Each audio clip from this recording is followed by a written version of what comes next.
Miltä meitsimyllärin työpäivä näyttää? Joka ikinen aamu alkaa aina tarkastuksilla. Eli mä tarkastan, ettei tilalla ole tapahtunut mitään ihmeellistä yön aikana. Aamulla me yleensä tsekataan tuotantosuunnitelmat, eli mitä pakataan ja minkä verran. Ja sit pyöräytetään kone käyntiin. Ja kuulosuojaimet on täällä must. Päivisin mä valvon aika paljon tuota myllyn toimintaa. Se on oikeastaan aika tärkeää tässä työssä, koska ongelmien syntyessä tilanteet voi eskaloitua aika nopeasti. Tähän väliin mä hoidan parin tilauksen käsittelyt ja antaa ton JR hoitaa toi mylly. Ja siellä se painaa pyyteetöntä duunia. Kyllähän tässä on nälkä iski. Otetaan lounaaksi oman tilan kaura-ateria. Kyllä tällä aterialla jaksaa loppupäivän. Sitten takas sorvin ääreen. Nyt mä tyhjennän myllyn kuorijätekontin.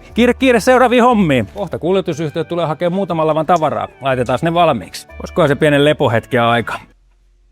Ei vaan, sumpit naamariin ja takaisin töihin. Mylly on pyörinyt koko päivän. Eiköhän se riitä, laitetaan pillit pussiin. Ja vikana hommana siivotaan mylly ja laitetaan paikat kuntoon huomista varten. Ja voin sanoa, että pölyä täällä riittää. Mitä mieltä meitsimyllärin päivästä? Heitä MP kommentteihin.